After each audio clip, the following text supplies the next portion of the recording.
How's it going? I'm Brian Donahoe, Master Motion Mechanic at Human Garage, and today I have Alex here to demonstrate some breath mechanics and mobility exercises that you can incorporate into your everyday life and your exercise routine.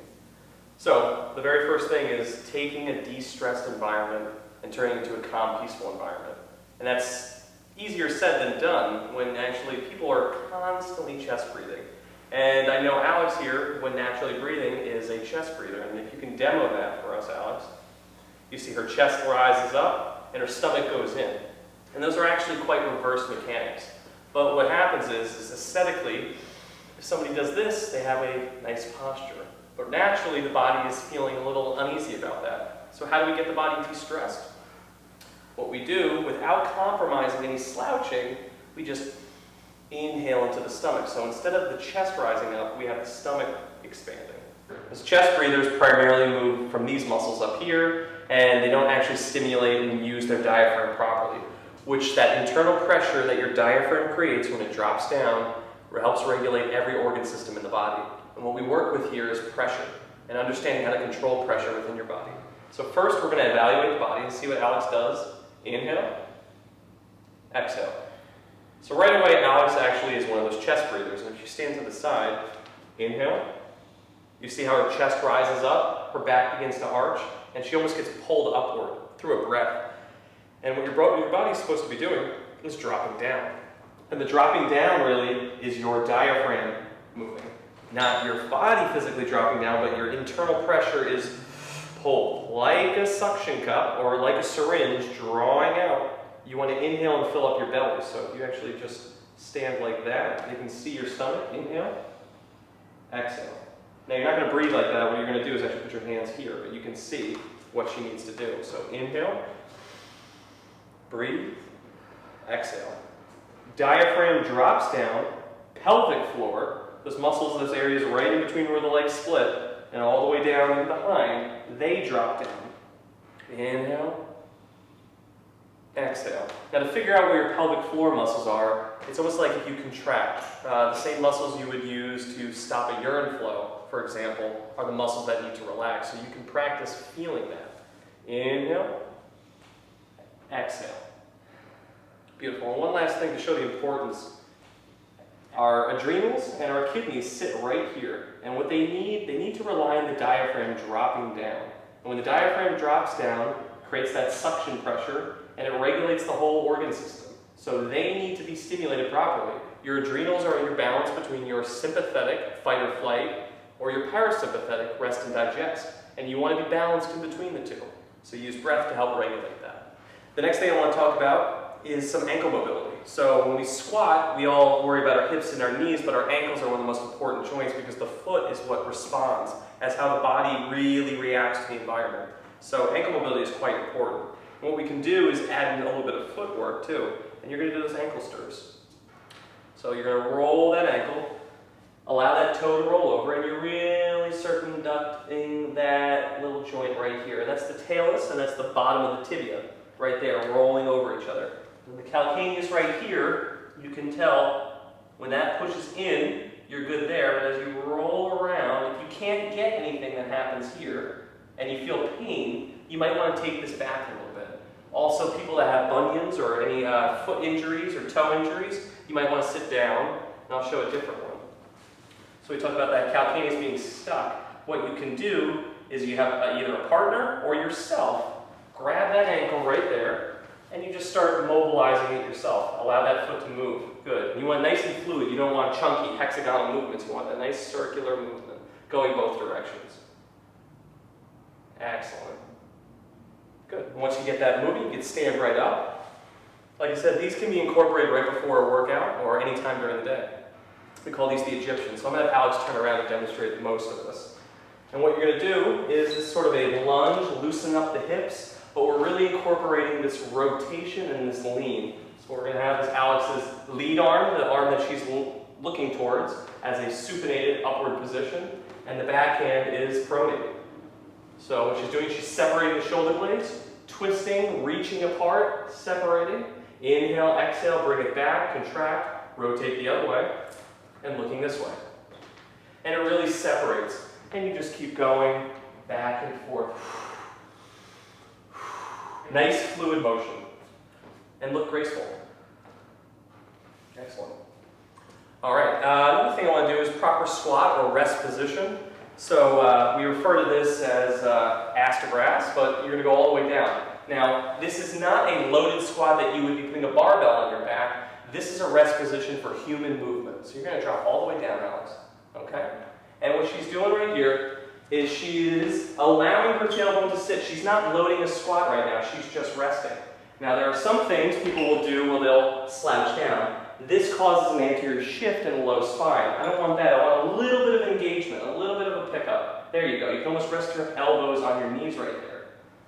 Now, the other thing, if you can't get down in this position, you can begin to put a stool behind you that actually lifts your butt up. You can be using some sort of wedge, get you into this position, maybe with something under your butt there, or even just sitting like this. Something that puts your hips below your knees. Now, if you feel that you have the mobility, but you don't have the stability, you can take a post, or I'll act as a post. As Alex would go down, hold my hands, both of them right there, and now she's holding on. Now, she feels way more comfortable here, and you could just sit in that nice position. And breathe. This is a natural human movement. Before chairs were invented and toilets were invented in the 1600s, this is how you went to the bathroom. And it wasn't a design flaw, it was actually a matter of comfort, is why we put chairs in place. But this resets the hips and the low back. Next one, I'm going to go into a little more hip mobility. You're going to go down into the breadths, what we call it, in this position. What I want to find is a nice balance between the sits bones. Those are your ischial tuberosities right here, and they're going to be equally in contact with the floor. All right, there you go. And accommodate, move. You don't have to feel like you're doing it to the next guy, because your body is unique to you. So you want to position your body into the exact thing that works best for you. All right, Alex, you're going to take your little left arm, your forearm, you're going to reach that down to the ground. And you're going to take this nice long spine, reach this arm up and over. Inhale, exhale, and breathe. I want you to exhale. Feel this release. You got your hips here internally rotated, you have an external rotation there. You might feel quite a stretch right here, so stay here if you feel that this is pushing the limit. What you can do to advance this and progress is to rotate down. So your chest will face the ground. Bring the right elbow down to meet it. Inhale, exhale. And Alex is going to look to the right as she drops both hands out wide, palms face the ground, and she's going to hold there. Good. And what she can do is straighten the back leg here. Just like that. Good. And sit here and rest. You might feel these hips really starting to burn, as long as it's not limiting breath. Let your breath be the indicator. Can my body handle this? If I can take a deep, full breath without stressing, then most likely you can do this. All right, now to properly get out of this, you want to inhale, exhale, slightly engage the core, bring the elbows to the side, hands in front, inhale, exhale, press yourself up, rotate back, and you're back over, switching to the other side. So just remember, we have that equal balance. Inhale, exhale. Placing that right elbow on the ground. Before you jump into the next position, you want to make sure you can reach long. Just hold, because we're all asymmetrical, so maybe you might be good on one side and have incredible difficulty on the other, and that's okay. You just need to find where you need to be. Inhale, exhale. Rotate that chest to the ground if you feel comfortable. Good. And Alex, you're going to look to the left now as you reach that arm out. And reach that back one. Straighten that back leg, that top leg. Beautiful. Inhale. Exhale. Still working on that expanded breath. This nice torso rotation is happening here. The thoracic spine, the lumbar spine, the hips are all balanced with the cervical spine. This is a great human movement. Bring the elbows to the side. Place the hands right here. Inhale. Exhale, press yourself up and safely remove yourself from the position. Bend the back knee and come back to neutral. Excellent. The last one I want to show is a little build-up of the breathing and mobility. So we take a torso rotation. Our spine in particular is meant to rotate. And what it does is when it's tight, it torques down and in. So to relieve that, we want to create this lengthening, standing up against gravity. So what Alex is going to do is she's going to evaluate with a decently wide stance, nothing too wide, but maybe a little bit wider than shoulder width. So if I move her, she doesn't fall off her axis.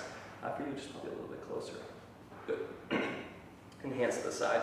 And she's going to evaluate how well she can rotate to the back. So what we're going to do is see, Alex, I want you to look and twist everything to the left. And she has great mobility. Now, if you didn't have the mobility and you felt you were stuck somewhere, we can break that down. So to start, what I want you to focus on, Alex, is really press this opposite leg into the ground. So if you're going to rotate and twist everything to the left, I want you to push the right leg into the ground. Inhale, deep diaphragmatic breathing, not the chest breathing, we're deep breathing into the stomach. Exhale, press the leg into the ground, activate the glute slightly, the right glute, and rotate. Pressing that leg into the ground. That's your anchor point. Good. And some people might sway and deviate. If you're swaying, that's just as equivalent to not being able to turn. Some people might lean back to be able to get a twist. That's cheating the exercise, and that's ultimately hurting your back. So once that checks out, you're going to see what you can look at. The next thing I want you to do is inhale, exhale, and I want you to imagine your body, your spine is a corkscrew coming out of a wine glass. And corkscrews work like that. So as they come out of the glass, out of the bottle, they twist and go up. So I want you to think of your vertebrae, all individual little pieces of the corkscrew, and you get taller as you rotate. So inhale, exhale, press the right leg into the ground, nice and tall. Beautiful, arms to the side. Good. Inhale, exhale, bring it back. Now what I also want you to imagine is on the next one, imagine 7 more imaginary vertebrae coming out over the top. And they're like a crankshaft, pulling you upward through your neck, through your spine. Inhale, exhale, nice and tall as you rotate. Excellent. And you'll notice she's getting further. And this is for her body, this is for anyone's body. It's a nice balance, and it's what the spine is capable of doing under breath control. So in the world of mobility, there are many exercises that are out there, but some of these are often overlooked, and they have a high value point when incorporated properly into your daily routine or exercise routine. So go home, try these out, and if you need a fitness professional to regress or progress anything, you know where to begin.